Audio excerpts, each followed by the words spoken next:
Então, quando eu decido fazer o meu planejamento no modelo de gesso, o que a gente faz? Não tem necessidade de articular, tá? A gente vai fazer igual fazemos em boca. Qual é a primeira coisa que vamos fazer? Vamos medir a largura dos centrais, tá? Com um compasso de ponta seca aqui. Esse aqui parece um pouquinho milímetro, quase 1 milímetro mais largo. Vamos medir. Aqui tá dando 8. Tá? Então, um incisivo central, ele tem que ser 20% mais longo do que mais largo, né? Então, ele tem que ter, aqui, a gente pode jogar mais ou menos 10 a 11 milímetros. Tem que ser uma altura ideal de um central. Então, vamos aumentar aqui um pouquinho. Ó, vamos deixar aqui em 10 para ver quanto que tá. Ó, tem 10. Vamos ver como é o dente do paciente. Ó, o dente do paciente tem uma proporção legal, tá? Ele tá em 10 aqui. Ele tá um pouquinho mais alto porque ele tem o paciente tem uma gengiva um pouco mais alta desse lado. Então, nesses casos, o que a gente vai fazer? Não tem necessidade de aumentar tanto o dente do paciente. A gente vai alinhar aqui, tá? A gente vai fazer um alinhamento só das bordas incisais, tá bom? Não tem necessidade de fazer um aumento aqui incisal, porque o paciente tem uma proporção de dente bem legal.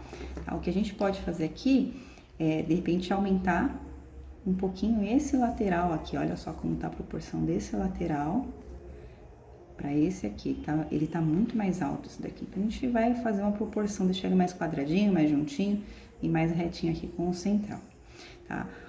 Então, como a gente tem um central aqui de um pouquinho mais que 10 milímetros, o canino tem que acompanhar esse valor, tá? Ó, o canino deve ter 9, vamos ter que aumentar 1 milímetro aqui a borda desse canino. A gente já tem mais ou menos esse número aí. Olha esse canino. Também. Aumentar.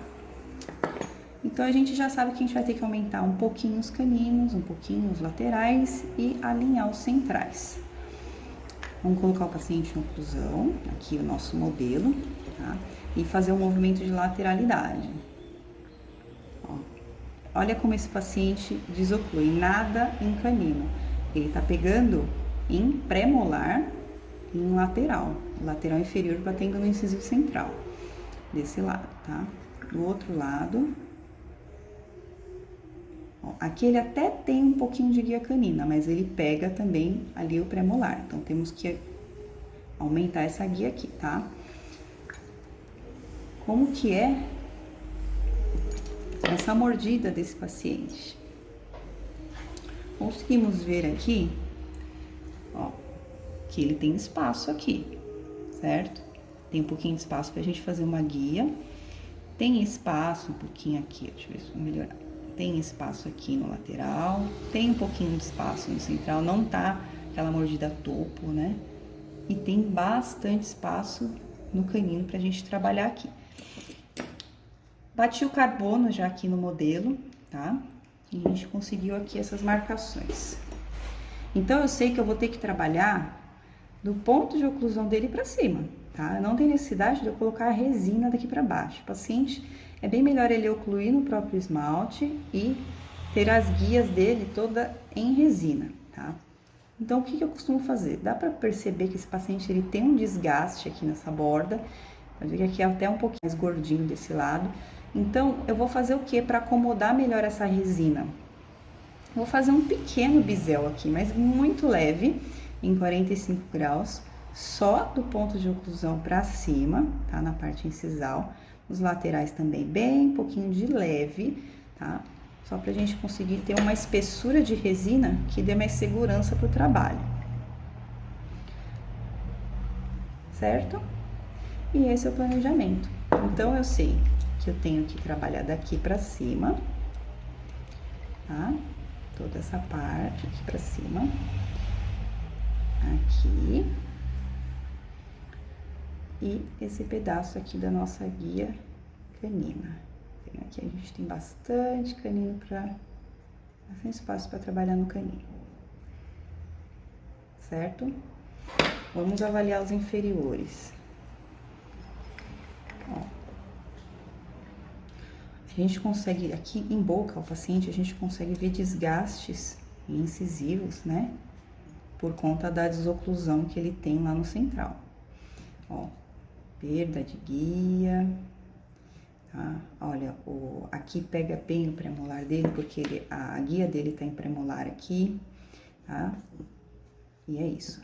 Mas a gente trabalhando o arco superior já vai melhorar. É possível fazer o inferior também, tá? Mas por enquanto, nesse caso, vamos fazer o superior. Então, eu tô fazendo aqui o bisel, muito sutil, com disco de lixa mesmo. Eu não costumo fazer isso com a broca, porque é uma coisa bem sutil. E a palatina. Certo?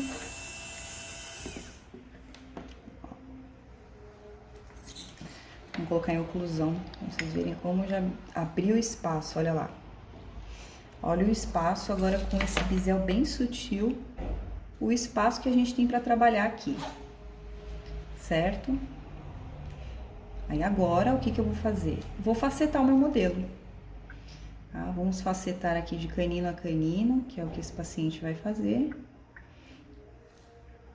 E vamos ter uma ideia aí do que vai ser possível fazer isso em boca. Se a gente vai continuar com esse trabalho ou se vamos encaminhar o paciente para ortodontia. Só de olhar aqui, a gente já percebe que é possível realizar o trabalho de facetas, tá? Aqui, pessoal, rapidamente eu fiz 3 dentes, tá?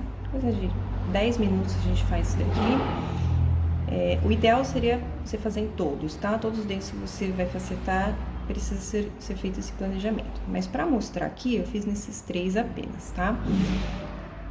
Ó, eu fiz em resina. Eu normalmente não jogo as minhas resinas vencidas.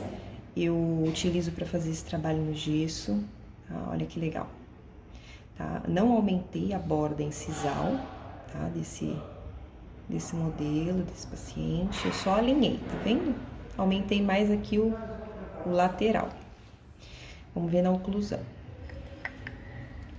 Fiz a guia canina aqui no paciente, do paciente no modelo. E vamos deslizar. Ó, como já liberou. A gente já consegue ver que a guia canina ficou bem legal aqui, tá? Ó, resina a partir do ponto de contato. Certo? O importante é bordas de 1 milímetro, tá bom? E a borda sempre seguir um padrão, tá? Evitar deixar um lado mais fino que o outro, um lado mais grosso que o outro, certo? Sempre deixar aqui uma borda proporcional aos outros dentes. É o momento de você treinar, tá? Aqui eu fiz uma fina camada rapidamente, mas você pode fazer a sua faceta como você vai fazer na boca do seu paciente. É o momento de você treinar a sua escultura, tá? Conhecer aqui os detalhes da gengiva, de tudo isso. O modelo também, o que a gente consegue fazer no modelo? Planejar uma cirurgia periodontal aqui, tá? Aqui nesse caso desse paciente, aqui tem um sobrecontorno, eu viria aqui, ó, tiraria esse pedacinho. Dá pra gente fazer um recontorno nesse paciente, né? Aqui eu aumentaria um pouquinho. Então, se você precisar fazer uma cirurgia,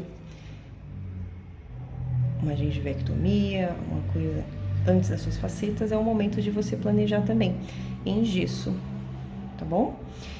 Aqui, como que a gente vai replicar isso na boca do paciente? Depois que você fizer todo o planejamento aqui. Você pode fazer uma barreira palatina, tá? Eu vou mostrar aqui como que se faz uma barreira palatina e levar como guia na boca do seu paciente, tá? Essa é uma outra alternativa ao planejamento direto em boca. Não tenho muita experiência, eu me inseguro de fazer direto em boca, faça assim, tá bom? Dá super certo, muito, muito certo, certo, pessoal? Olha lá.